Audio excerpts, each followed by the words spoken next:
Class 12th chemistry lesson 2 solution हमारा चल रहा है। हमने काफ़ी कुछ इसमें देख लिया है। हमने colligative properties last time start की थी, जिसमें पहला देख लिया था relative lowering of vapour pressure. आज हमारी बारी है एलिवेशन ऑफ बॉइलिंग पॉइंट के। हम ये टॉपिक को आज देखने वाले हैं। और अभी भी हमारे इस चैनल पर नए हो, पहली बार देख रहे हो, तो उसको सब्सक्राइब कर लो, क्योंकि सारे वीडियोस आपको स्टडी के यहाँ पर मिल जाएंगे। तो आज की हमारी हेडिंग क्या होगी? आज की हमारी पहली हेडिंग है elevation in boiling point. Elevation in boiling point. सबसे पहले ये समझेंगे बॉइलिंग पॉइंट क्या होता है। ये सबको पता है। बॉइलिंग पॉइंट मतलब एक ऐसा टेम्परेचर जिस पर कोई भी लिक्विड अपने लिक्विड फेज से किस में चला जाता है? गैस में चला जाता है। किस में चला जाता है? गैस में। लेकिन ऐसा होता क्यों है? क्या रीज़न है? तो इस सब के पीछे रीज़न वेपर प्रेशर का ही है बच्चों। किसका रीज़न है? वेपर प्रेशर का। एक बहुत सिंपल से वे में समझाऊंगा मैं आपको, ज़्यादा डीप जाने की ज़रूरत नहीं है। हम जब किसी क्लोज कंटेनर में किसी लिक्विड को हीट करते हैं,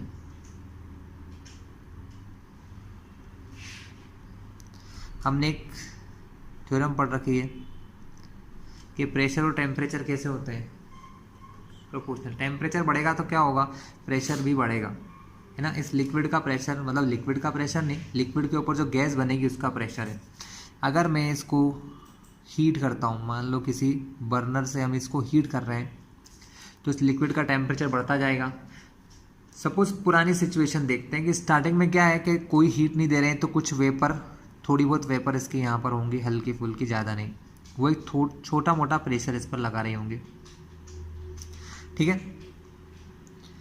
अब जैसे जैसे स्टूडेंट टेम्परेचर बढ़ता जाता है, टेम्परेचर बढ़ता जाता है, तो एक कंडीशन आ जाती है कि जो वेपर प्रेशर होती है, जो क्या होती है, वेपर प्रेशर हमारा जो होता है बॉडी का, या इसकी जो वेपर्स हैं, जो इस लिक्विड की जो वेपर्स हैं, उसका प्रेशर हमारे एटमॉस्फेरिक प्रेशर के बराबर हो जाता है। क्या होता है? जब हमारा प्रेशर जो है, किसी लिक्विड का जो प्रेशर है, या कह लो कि लिक्विड की वेपर्स का जो प्रेशर है, जब वो एटमॉस्फेरिक प्रेशर के इक्वल हो जाए, किसके इक्वल हो जाए?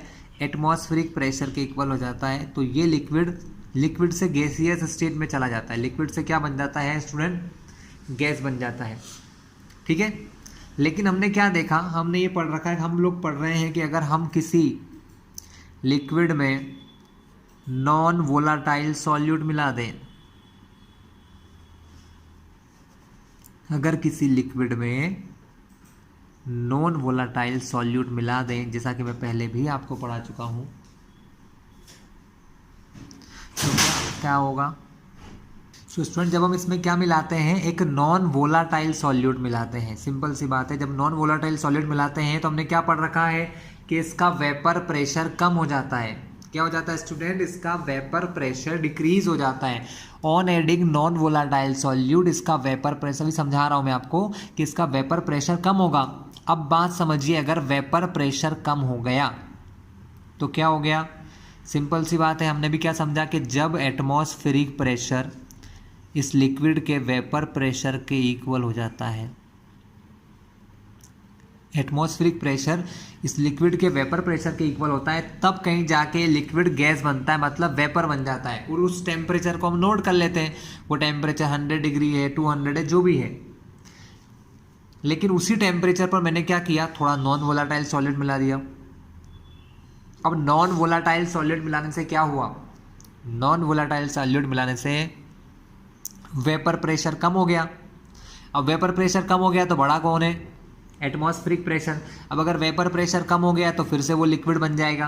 क्या बन जाएगा? लिक्विड, क्योंकि वेपर प्रेशर जब एटमॉस्फेरिक प्रेशर के बराबर होगा, जब हमारा वेपर प्रेशर एटमॉस्फेरिक प्रेशर के बराबर होगा तो ही तो वो गैस बनेगा।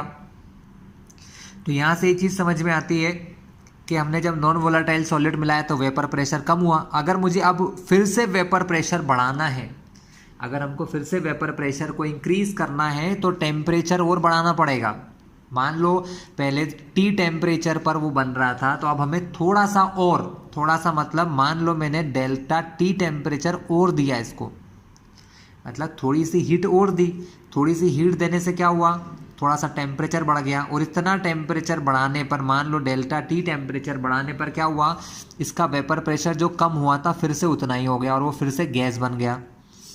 लेकिन इफेक्ट क्या हुआ, आपने क्या समझा, इफेक्ट ये हुआ कि जब मैंने नॉन वोलाटाइल सॉल्यूट मिलाया, जब हमने नॉन वोलाटाइल सॉल्यूट मिलाया तो जो टेम्परेचर पहले था इसका टी, अब उस टेम्परेचर पर वेपर नहीं बनेगी, उस टेम्परेचर पर वेपर नहीं बन रही है, उससे इतने ज़्यादा टेम्परेचर पर वेपर बन रही है, डेल्टा टी ज़्यादा टेम्परेचर पर वेपर बन रही है। तो ये जो एक्स्ट्रा टेम्परेचर हमने दिया है इस बॉडी को, यही एक्स्ट्रा टेम्परेचर हमारा होता है एलिवेशन इन बॉइलिंग पॉइंट। पहले बॉइलिंग पॉइंट कितना था बच्चों, पहले बॉइलिंग पॉइंट था टी, बाद में कितना हो गया टी प्लस डेल्टा टी। तो बॉइलिंग पॉइंट में जो चेंज हुआ कितना हुआ, डेल्टा टी जो चेंज हुआ, इसी को हम कहते हैं एलिवेशन। यही तो बढ़ा, क्यों बढ़ा, क्योंकि हमने इसमें नॉन वोलाटाइल सॉल्यूट मिलाया।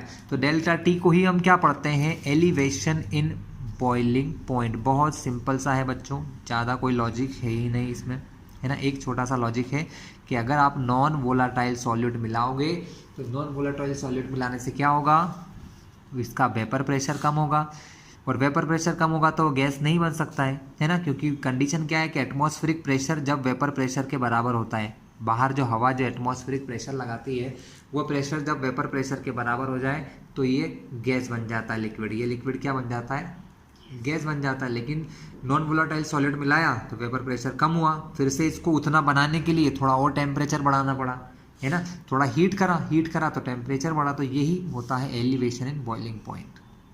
सिंपल सी चीज़ है, कुछ खास नहीं है, इसलिए हम जो ज़्यादा इसमें जोर नहीं लगाएंगे। एक छोटा सा इसका डेरिवेशन टाइप है, हम वो कर लेते हैं।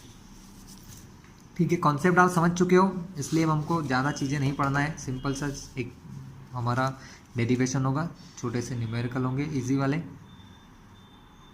तो सिचुएशन स्टार्ट करते हैं बच्चों, हम एक छोटा सा डेरिवेशन करेंगे जिसमें हम लोग इसका फॉर्मूला बना लेंगे, फॉर्मूला कैसे जनरेट होता है। हमने मान लिया, क्या माना कि let T B not be the boiling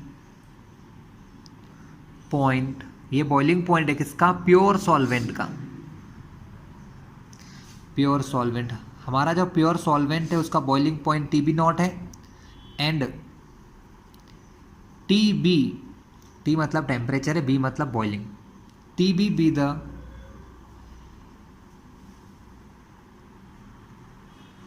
boiling point of solution.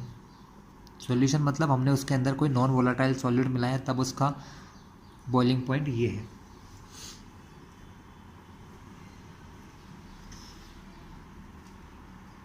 सो जो चेंज हुआ है या इंक्रीज है,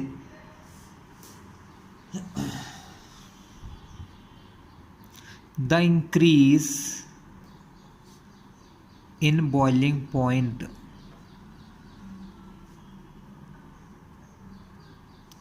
the increase in boiling point delta T या डेल्टा टी बी कह लो, वो कितना होगा, वो होगा टी बी, क्योंकि सॉल्यूशन का जो है बॉइलिंग पॉइंट वो ज़्यादा होगा, प्योर सॉल्वेंट का बॉइलिंग पॉइंट कम होगा, ध्यान रखना हमेशा ये होगा।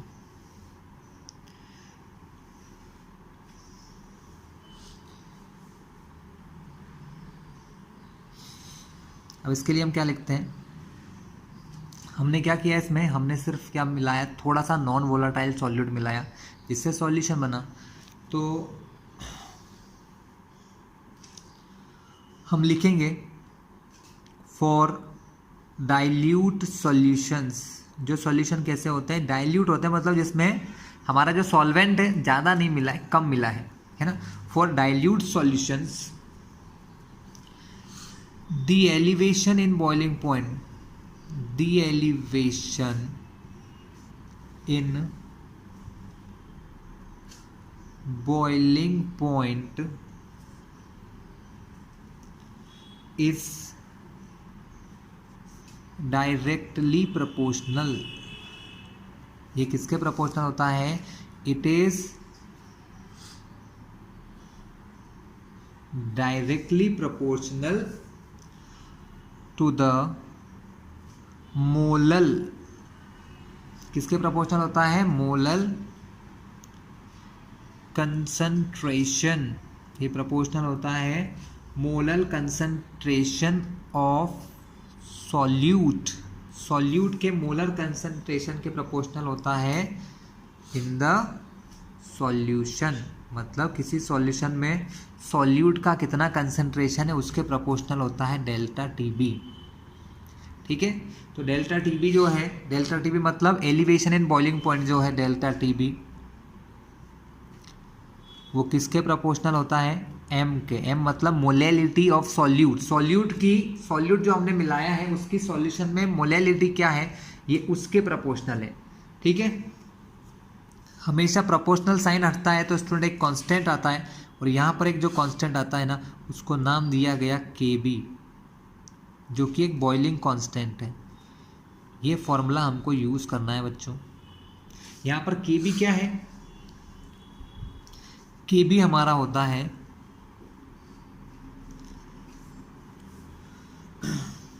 इसको कहते हैं मोलल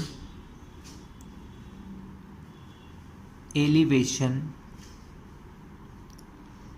कांस्टेंट, या इसको बॉइलिंग पॉइंट एलिवेशन कांस्टेंट भी कहते हैं। इसका एक और नाम है बॉइलिंग पॉइंट एलिवेशन कांस्टेंट। ठीक है, अलग अलग नाम है, कोई दिक्कत नहीं है। केबी की यूनिट की बात करते हैं। केबी की यूनिट क्या होगी यहाँ पर? अगर इस केबी की यूनिट आप निकालना चाहो तो केबी की यूनिट लिख लेते हैं, यूनिट ऑफ केबी, क्योंकि बहुत बार ऐसा होता है स्टूडेंट कि हम जब क्वेश्चन करते हैं तो हमको यूनिट से पहचानना होता है कि ये चीज़ क्या दी हुई है। क्वेश्चन में बहुत बार हमें चीज़ें समझ नहीं आती, लेकिन अगर हमको किसी भी चीज़ की यूनिट पता है ना तो हम उसकी यूनिट से पहचान सकते हैं कि हाँ ये हमको केबी दिया है। इसलिए यूनिट आपको हमेशा याद होना चाहिए। यूनिट निकालने का बहुत सिंपल तरीका है, केबी की जो यूनिट होती है इसको थोड़ा ऐसा लो, ये एम, अगर केबी की यूनिट निकालना है तो एम को मल्टीप्लाई से डिवाइड में ले जाओ, तो delta T B upon M is equals to क्या हो गया आपका? के बी हो गया बच्चों। ये है टेम्परेचर तो इसका होगा केल्विन। ये है मोलेलिटी, मोलेलिटी का मतलब होता है number of mole of solute, तो मोल अपॉन पर के जी, यही होता है number of mole of solute पर के जी ऑफ सॉल्वेंट। तो के जी जाएगा ऊपर तो इसकी यूनिट हो जाएगी केल्विन के जी पर मोल, तो इसकी यूनिट क्या है? केल्विन, सॉरी ये कॉमन लग गया, के जी पर मोल, जो अपॉन में होता है उसके लिए माइनस पावर लगाते हैं, केल्विन के जी पर मोल इसकी यूनिट हो जाएगी। ठीक है, ये एक एक्सपेरिमेंटल क्वांटिटी है बच्चों, जो नेचर पर डिपेंड करती है कि लिक्विड किस नेचर का है, उसके ऊपर डिपेंड करती है। सॉल्यूट और सॉल्वेंट इनके इंटरेक्शन पर डिपेंड करता है। ठीक है, तो के बी एक एक्सपेरिमेंटल क्वांटिटीज़ है जो अलग अलग सॉल्वेंट के हिसाब से निकाली जाती है। हमको क्वेश्चंस में दिया रहता है कि के बी की वैल्यू कितनी है। ठीक है, अगर हम यहाँ पर मोलेलिटी की बात करें कि मोलेलिटी कितनी है, मोलेलिटी का एक फॉर्मूला हम लगाते हैं जो हम लोग पढ़ते आए हैं। मोलेलिटी का क्या फॉर्मूला है, इसके लिए हम कुछ लिख लेते हैं। मोलेलिटी का फॉर्मूला होता है, मोलेलिटी का पहले तो फॉर्मूला लिख पाऊंगा नॉर्मल वाला। मोलेलिटी का फॉर्मूला होता है number of moles of solute upon में मास ऑफ सॉल्वेंट, और वो भी किस में होना चाहिए? केजी में होना चाहिए। ये होता है फॉर्मूला। ठीक है, अगर मान लो, अगर सपोज मान लो, नंबर ऑफ मोल निकालने का फॉर्मूला मैंने बहुत बार समझाया। नंबर ऑफ मोल निकालने का फॉर्मूला होता है given mass upon molar mass. अगर आपका गिवन मास है सॉल्वेंट के मास को, सॉरी सॉल्यूट के मास को अगर आप ए मान लेते हैं, क्या मान लेते हैं? ए, तो डब्ल्यू ए क्या हो गया आपका? Mass of solvent, given mass upon में मोलर मास को मान लिया एम ए, तो W A upon M A. ये इससे क्या निकाला जाता है? Number of mole. मैंने पहले ही बहुत बार बताया कि नंबर ऑफ मोल निकालने का फॉर्मूला गिवन मास अपन मोलर मास, क्योंकि ये ऊपर है और ये नीचे आना है, और मास ऑफ सॉल, अगर इसके मास को एम ए माना है, मैंने एम ए किसके माना है?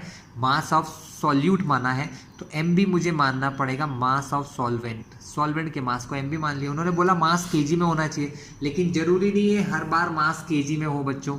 अगर मान लो मास ग्राम में आ गया तो आप क्या करोगे, तब आप के ग्राम वाले मास को केजी में करने के लिए 1000 से डिवाइड कर सकते हो।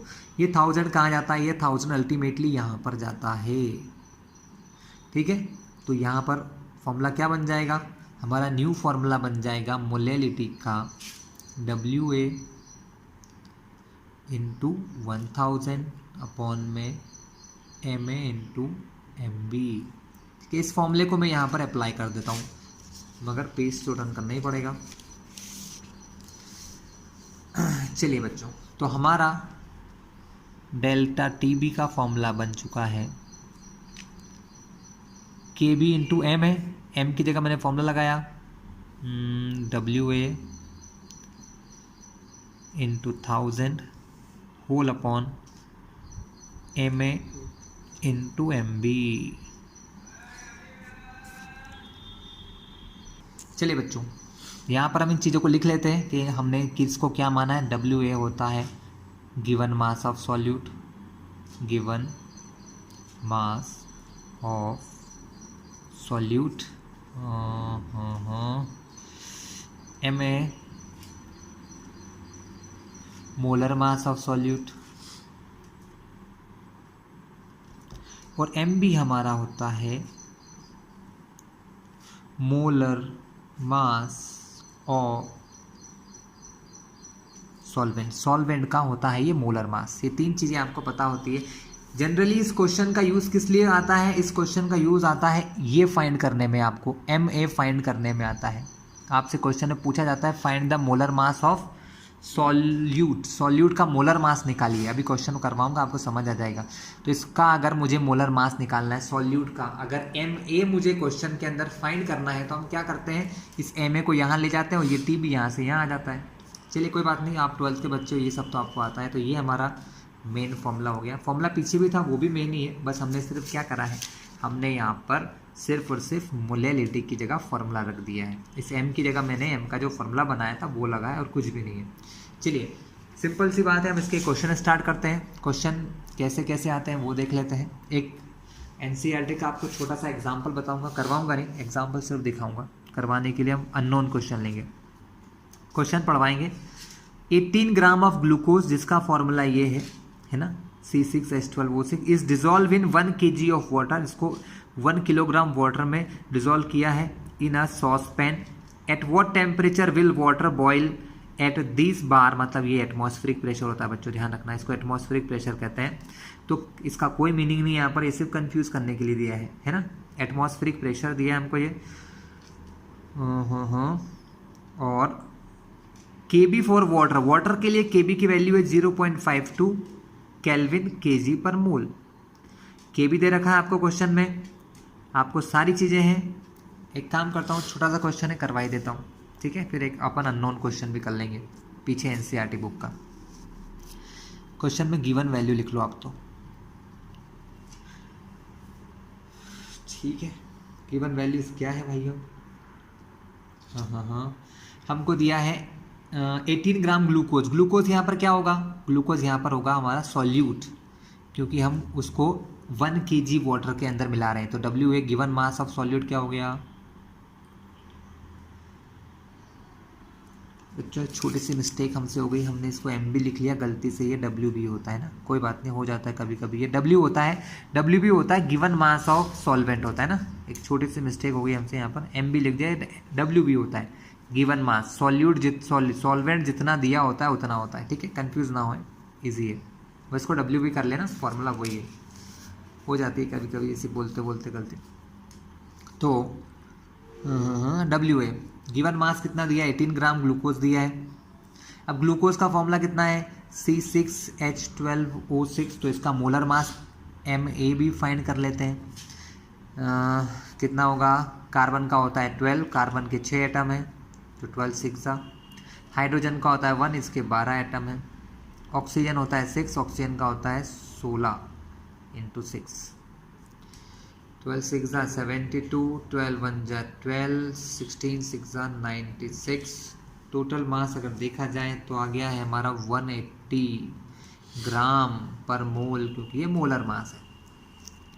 कोई दिक्कत हमको इसमें नहीं, ठीक है बच्चों, है ना। बस यहाँ ध्यान रखिएगा, WB कर लीजिएगा। ये सॉल्वेंट का मास जो क्वेश्चन में हमको दिया रहता है वो होता है ना। बोला वही लेकिन लिख दिया M, इसलिए थोड़ा सा कन्फ्यूजन हो जाएगा, लेकिन कोई बात नहीं, करेक्ट कर लीजिएगा इसको।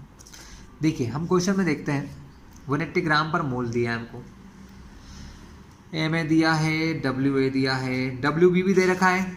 वाटर का मास कितना दे रखा क्वेश्चन में, हम इस साइड लिख लेते हैं।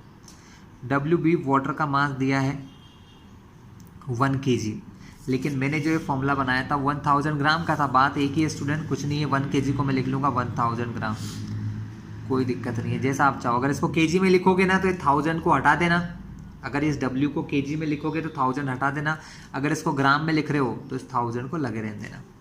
WB दे रखा है, KB की वैल्यू दे रखी है आपको, KB की वैल्यू दी है 0.52। चलिए सब कुछ तो हो गया। फाइंड क्या करना है, वाटर किस टेम्परेचर पर बॉईल करेगा, तो ये हमको पता तब लगेगा जब हम पहले निकालेंगे डेल्टा TB। डेल्टा TB हमको मिल जाएगा 1 2 3 4 सब वैल्यू हमको है, हम फॉर्मूला लगाते हैं। डेल्टा TB का फॉर्मूला ऊपर ही लिखा है, मैं लिख नहीं रहा हूँ यहाँ पर। डेल्टा TB क्या होता है, एलिवेशन, कितना एलिवेशन होगा बॉइलिंग पॉइंट में। KB की value 0.52, mole given mass 18 gram upon into 1000, इसका मोलर मास 180 ग्राम, और वाटर का मास WB 1000 ग्राम। ये 1000 से 1000 कटा, 18 से 1 बार, 18 से 10 बार, है ना, अपॉन में 10 है तो क्या होगा, पॉइंट यहाँ से एक प्लेस और इधर आ जाएगा, तो डेल्टा TB की वैल्यू क्या आ जाएगी 0.052 केल्विन, 0.052 केल्विन। ठीक है, ये डेल्टा TB की वैल्यू है। अब हमने क्या देखा था, डेल्टा TB एक्चुअल में क्या होता है, डेल्टा TB होता है TB माइनस TB नॉट। ये होता है प्योर वाटर का, मतलब अगर अकेला पानी है तो अकेला वाटर हमारा कितने डिग्री टेम्परेचर पर बॉईल होता है, सबको पता है। अकेला जो हमारा टेम्परेचर होता है ये बॉईल होता है माइनस तो ये फॉर्मूले का है 373.15 केल्विन पर बॉईल होता है। ये प्योर का है अगर पानी अकेला है तो, लेकिन ये क्या है, ये पानी के अंदर ग्लूकोज मिलने पर जो टेम्परेचर पर बॉईल होगा वो है, तो ये ही हमको निकालना है कि वो किस टेम्परेचर पर बॉईल होगा। तो ये हो गया हमारा TB, इसकी वैल्यू हमने फाइंड कर ली 0.052। इसको इस तरफ लाओ, प्लस कर दो, काम खत्म। इसको इस तरफ लाए तो यही कर लेते हैं, ज़्यादा चेंजेस नहीं करते हैं। ये माइनस इधर आएगा, प्लस होगा, तो इन दोनों को हमको सीधी बात है प्लस करना है। आप इतने तो समझदार हो ही। तो TB निकालने के लिए इसको इधर लाया तो ये दोनों प्लस होंगे, इन दोनों को प्लस कर लेते हैं। 373.15 में प्लस करेंगे 0.052, प्लस हुआ तो ये 2 का 2, 5 + 5 10 का 0, कैरी ओवर 1, 1 + 1 2, 373.202 केल्विन। तो 373.202 केल्विन पर जाकर अब ये जो सॉल्यूशन है वो हमारा बॉयल होने वाला है। क्लियर है क्लास? इजी क्वेश्चन था ये, थोड़ा सा इजी क्वेश्चन था। ठीक है, अब हम NCERT के पीछे का कोई एक्सरसाइज क्वेश्चन देखते हैं जो अननोन है, जिसका सॉल्यूशन यहाँ पर नहीं दिया हुआ है। ठीक है, चलिए इससे पहले मैं थोड़ा पेज टर्न कर लूँ, नए पेज पर करेंगे हम लोग। चलिए भैया क्वेश्चन स्टार्ट करते हैं अब। सो स्टूडेंट क्वेश्चन लिखते हैं हम लोग। क्वेश्चन ये है, क्वेश्चन लिखवा देता हूँ मैं आपको। द बॉइलिंग पॉइंट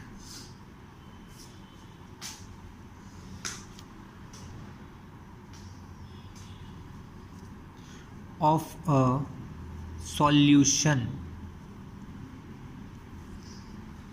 containing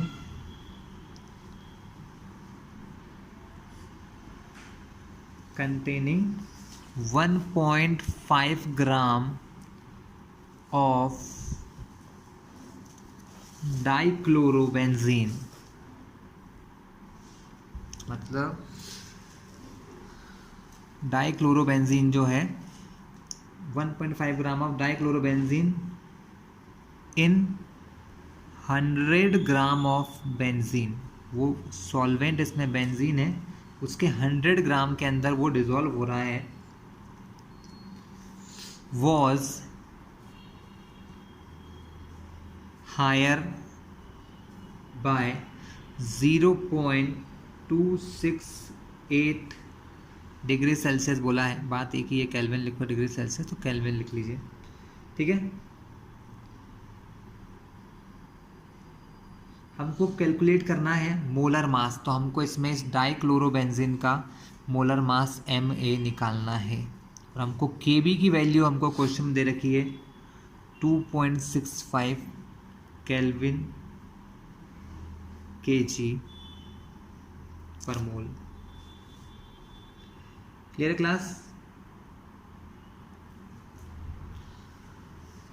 तो हम देखते हैं हमको क्वेश्चन में दिया क्या है। तो ये जो 0.268 है, ये हमको डेल्टा टीबी की वैल्यू दे रखी है 0.268। मोलर मास हमको निकालना डाइक्लोरोबेंजीन का और बेंजीन का, दोनों निकाल लेते हैं। बेंजीन का निकालने की ज़रूरत नहीं है, बेंजीन का तो होता है गिवन मास WB, जो हमको बेंजीन का दिया है 100 ग्राम,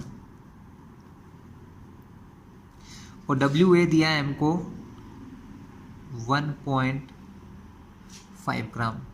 हमें निकालना है MA, मोलर मास ऑफ इसका डाइक्लोरोबेंजीन। डाइक्लोरोबेंजीन होता क्या है बच्चों? डाइक्लोरोबेंजीन का फॉर्मूला होता है C6H4Cl2। डाइक्लोरोबेंजीन, बेंजीन का फॉर्मूला होता है C6H6, 2 H को हटा के 2 Cl जुड़ जाए तो उसको कहते हैं डाइक्लोरोबेंजीन। इसका मोलर मास निकाल लेते हैं। कार्बन का होता है 12, कार्बन के हैं 6 एटम, प्लस हाइड्रोजन का 4, तो हाइड्रोजन के एक एटम का मास 1, तो 4 एटम का 4। क्लोरीन का होता है 35.5, इसके 2 एटम हैं, तो मल्टीप्लाई बाय 2, तो मोलर मास कितना हो जाएगा? 12 6 जा 72 प्लस 4, और ये हो गया 71। तो 147 कितना आ गया स्टूडेंट? 147 ग्राम पर मोल इसकी वैल्यू आ गई मोलर मास की। हमें क्या क्या चाहिए होता है? हमें चाहिए होता है, हम सुनिए, तो हमें फाइंड करना था, ठीक है, कोई बात नहीं। हमें फाइंड करना था, हमने डायरेक्ट तरीके से निकाल लिया। देखते हैं अब हमारा क्वेश्चन करने पर भी यही आता है क्या, है ना, क्योंकि मुझे फॉर्मूला पता था इसलिए मैंने कर लिया। बहुत बार फॉर्मूला नहीं पता होगा तो हम क्या करेंगे, इसलिए इस MA को हमें फाइंड करना है। फॉर्मूला होता है delta TB is equals to KB into WA into 1000 upon में MA इंटू WB। हमारे पास KB की वैल्यू है, WA है, WB है, डेल्टा TB है, 1000 है, MA हमें निकालना था, है ना। देख लेते हैं इतना ही आता है क्या। डेल्टा TB हमको दिया है 0.268, KB की वैल्यू दी है 2.65, गिवन मास है इसका 1.5 ग्राम, 1000 का मल्टीप्लाई करते हैं क्योंकि हम नीचे इसको ग्राम में ले रहे हैं। MA हमको फाइंड करना है, WB क्या होता है 100 ग्राम दे रखा है। ये 2 0 हमारे इस 2 0 के साथ कैंसिल हो जाएंगे, ये जो 10 है इसके साथ मल्टीप्लाई होकर इसको 15 बना देगा। क्या बना देगा? 15। चलिए मैं बाद में करूँगा, अब MA निकालना है तो MA को यहाँ ले जाओ। ऊपर है 2.65, 1.5 का 10 से मल्टीप्लाई होगा 15 बन जाएगा, और ये वैल्यू यहाँ से 0.268 यहाँ आ जाएगी। MA निकालना है, यहाँ पर पॉइंट के बाद 2 नंबर है, यहाँ पॉइंट के बाद 3 नंबर है। अगर पॉइंट को यहाँ से यहाँ लाता हूँ तो इसमें भी 3 प्लेस आगे जाएगा, अगर कुछ नहीं है तो यहाँ 0 मान लो। तो स्टूडेंट्स MA की जो वैल्यू आई है, अगर हम इनका मल्टीप्लाई करके डिवाइड करें, क्योंकि हमने पॉइंट हटाया है ना, डिवाइड करेंगे, इसकी वैल्यू 148.32 समथिंग आ रही है, ठीक है। हमने हमारे फॉर्मूले से निकाला तो 147 समथिंग था, तो ये लगभग इक्वली माने जा सकते हैं, ठीक है। तो हमने फॉर्मूले से फाइंड कर लिए। तो क्लास ये था हमारा आज का वीडियो, जिसमें हमने एलिवेशन एंड बॉइलिंग पॉइंट देखा, 2 न्यूमेरिकल देखे। और भी कोई डाउट्स आपको कभी क्वेश्चन करते समय आए तो हमें ज़रूर कमेंट बॉक्स में लिखें, हम आपके सॉल्यूशन करके ज़रूर देंगे।